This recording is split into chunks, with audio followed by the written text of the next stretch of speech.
Fala, adoradores de velharia. Hoje é desses dias de vídeo de opinião pra falar de algo que me deixa puto. E o assunto da vez é o tal papinho do... Ai, a época da manchete foi superestimada. Que é tão comum ser replicado por Enzos Gabriel e Noahs da vida.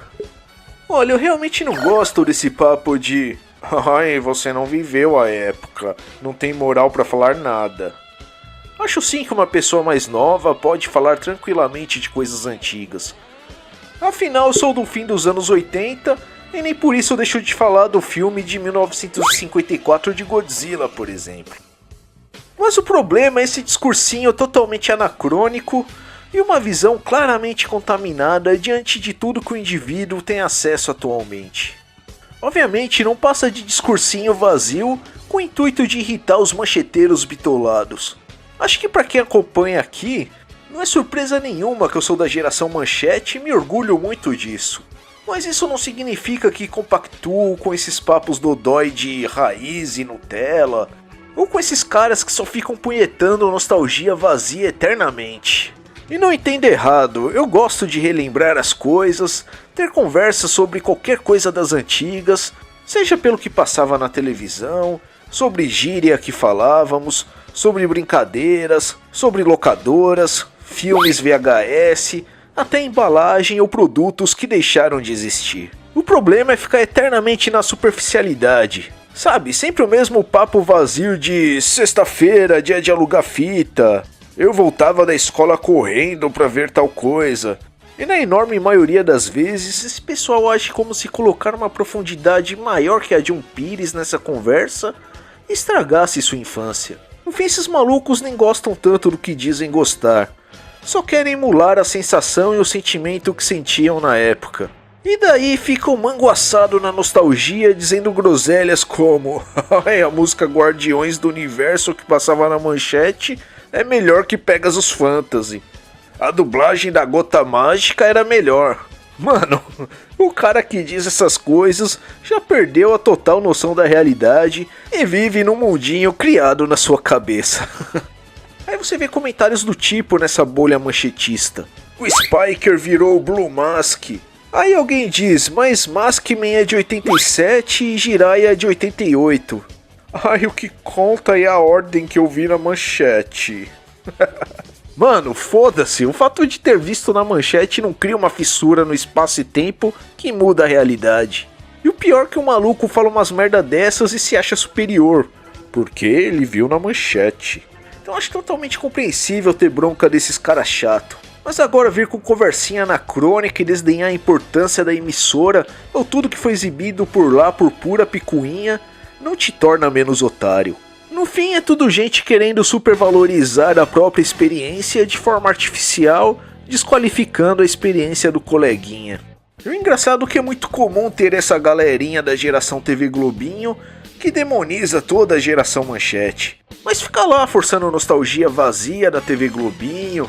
Ai, eu vi anime raiz na TV Globinho. Ai, interromper a transformação do Goku Super Saiyajin 3. Ai, Fátima Bernardes, devolva minha TV Globinho. Se fuder, mano, toma vergonha na cara. Eu vi a TV Globinho, afinal nessa época era o que tinha de anime sendo exibido no horário. Mas na moral, o programa era uma bosta, genérico bagarai, com aquelas modelos sem carisma, apresentando lendo um roteiro mais genérico ainda. Um pouco de coisa boa que exibiram lá, transmitiram que nem a bunda deles. Aliás, a Globo sempre foi horrível para exibir produções de terceiros, o que eles gostam de chamar de enlatados. Animes cheios de cortes, vários naquelas versões americanizadas tudo cagado, tudo exibido de forma corrida para se encaixar na grade deles. Sábado Animado sempre botou a TV Globinho pra mamar. E assistir Dragon Ball Z na Band era uma experiência muito superior. Ainda mais quando era exibido ao lado de outros animes como Tenchimuyo, Jibaku e El Hazard. Mas o intuito do vídeo não é ficar falando que programa X é melhor que programa Y. Muito moleque aí que viveu a infância nos anos 2000 fica aí falando que tudo que passou na manchete é ruim e fica forçando o Ben 10. Já eu sempre achei Ben 10 uma bosta, mas vida que segue. A questão é, como alguém tem a falta de vergonha na cara de dizer que toda uma época na qual ele não viveu é superestimada? Uma coisa é ele dizer que alguma obra seja superestimada, afinal você pode ter acesso a ela, mesmo que não tenha vivido a época a qual ela foi concebida. Aí tem um espaço para o debate em torno do assunto.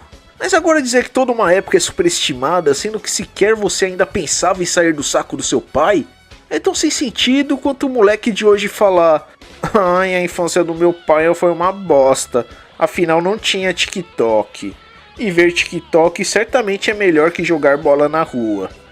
Mano, tudo que você conhece e sabe sobre a Manchete vem de relatos de terceiros e trechos de vídeos na internet. Você não vivenciou nada daquilo a qual está tentando desqualificar.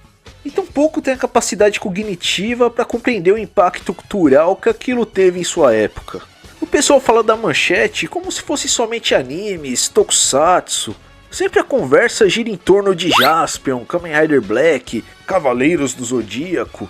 Mas a emissora foi muito mais do que isso. Ela foi importante para a história do entretenimento e da telecomunicação brasileira. Ela não se resume a esse recorte de parte dos anos 90. E na real, até mesmo que se diz fã da Manchete, dificilmente se importa com a questão contextual da emissora. Como devem saber, a Manchete foi fundada por Adolfo Bloch, que antes disso já era dono de uma das maiores revistas de fotojornalismo do país, a revista Manchete, com seu famoso slogan: aconteceu, virou Manchete. Manchete era um puta grupo editorial. A revista Manchete e a Rádio Manchete foram pioneiras em muitas coisas. Sendo assim, o jornalismo também estava no DNA da emissora, seja pelos telejornais diários ou programas como Documento Especial. Um programa jornalístico que até hoje muitos comentam e compartilham trechos do icônico programa Os Pobres Vão à Praia, onde escancara o preconceito e elitismo da sociedade carioca, que consideram ultraje ter de compartilhar do mesmo espaço nas praias de Copacabana com os pobres que vêm da periferia no fim de semana. Aliás, o quadro Documento Trololó de Hermes e Renato é uma sátira a esse icônico programa. Viu? Não ser desses otários sem bagagem que forçam discursos anacrônicos ajuda até a não perder essas camadas mais sutis do humor. E a teledramaturgia, então? Repleto de novelas que são referências até hoje. A Manchete conseguiu se destacar no campo das novelas em uma época que a Globo reinava. Muitas das maiores novelas da Manchete foi dirigida pelo Jaime Monjardim, que é simplesmente um dos maiores diretores de novela no país. Acho que não preciso falar de novelas como a História de Ana Raia e Zé Trovão, Cananga do Japão, Chica da Silva e Pantanal, que essa tem um carinho especial. Novela linda, fotografia impecável, trilha sonora marcante. Mesmo passando em uma época que eu cagava pra ver novela, acabei criando essa memória afetiva. E sim, esse remake aí da Globo nem se compara. Vários atores e artistas revelados pela emissora. O pessoal costuma lembrar mais dos programas infantis da Manchete, mas só aí já revelaram tanto Xuxa quanto Angélica. Foi uma emissora versátil, com programas como Clodovil Abre o Jogo, onde teve um momento marcante, onde Lilei responde uma carta enorme, onde o sujeito com toda uma banca de intelectualizado o ofende por sua orientação sexual. A tua frescura faz escola, isso é ótimo. Mais viados se identificarão contigo e será fácil para a gente reconhecê-los nas ruas. Ainda bem que a AIDS continua fazendo estragos, a natureza é sábia. Menos viados estarão na rua. Espero que a sua chegue em breve.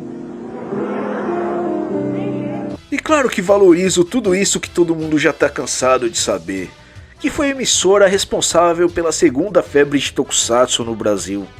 Nesse período de fim dos anos 80 e início dos 90, não é exagero nenhum dizer que Jaspion tinha uma popularidade superior a coisas como Super-Homem, Batman, Homem-Aranha. E também foi responsável por uma febre de animes graças a Saint Seiya.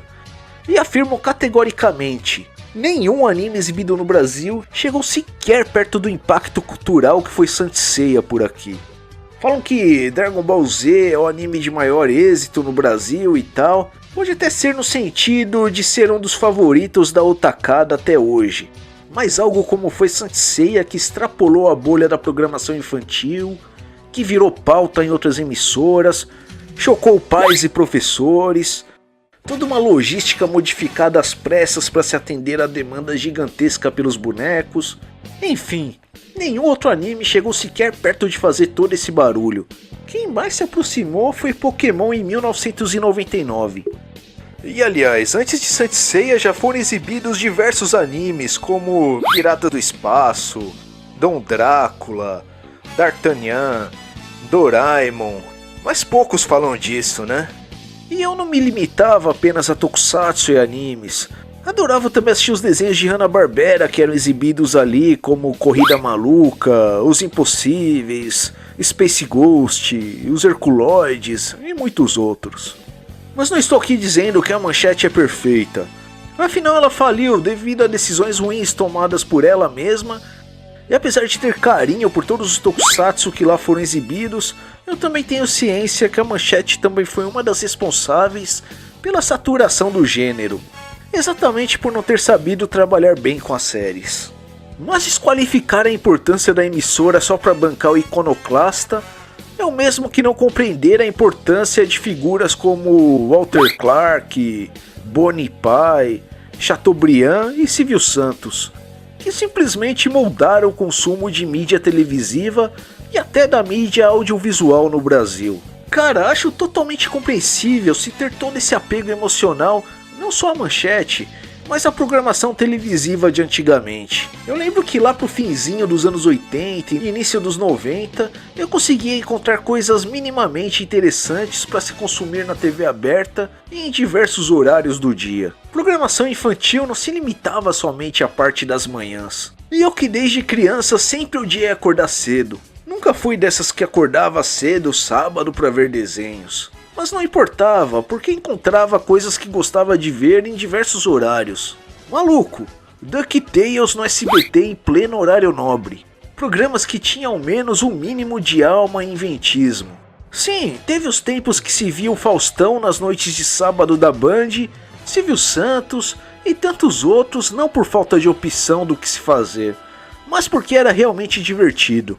Blocos de filmes aos montes, desde Sessão da Tarde, Cinema em Casa, Tela Quente, Cine Trash, Sessão Força Total e muitos outros que exibiam filmes bons. Agora eu desafio alguém aí falar a frequência de bons filmes que se passa na Sessão da Tarde atualmente. Até nos comerciais davam menos pra dar uma risada. E quando era começo de ano, a emissora passava aquele comercial falando dos filmes inéditos que entrariam na grade.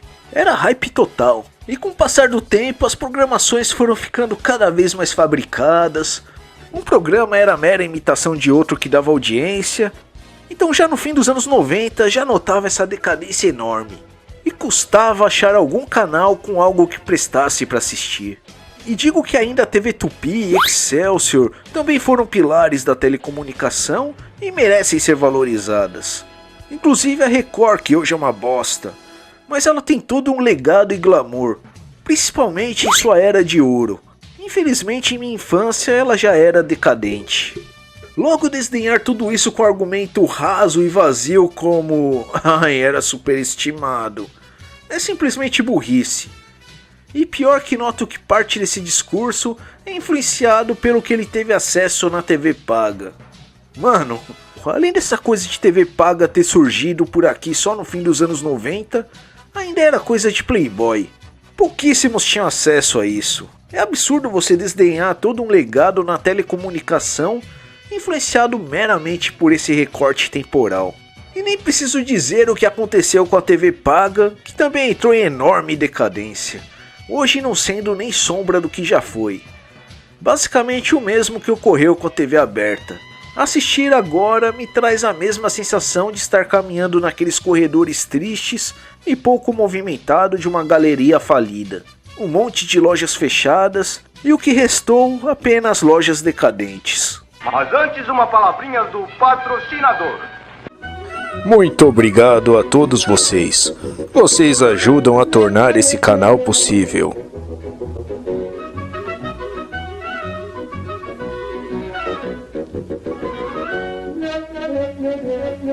televisão brasileira é muito mais do que esses recortes manjados dos anos 90, replicados à exaustão por canais de nostalgia. E desqualificar tudo isso sem se colocar no contexto da época, com a mentalidade contaminada pelos padrões da atualidade, não passa de achismo tirado da bunda. Eu realmente me interesso bastante pelo assunto de telecomunicação e audiovisual das antigas, seja aquelas que me remetem a tempos que já vivi, quanto coisas que vieram bem antes. Acho que deveria ter um acervo para todo esse tipo de coisa. Acho que a maioria aqui deve ter lembranças de coisas marcantes da televisão. Compartilhem aí nos comentários e entreguem suas idades.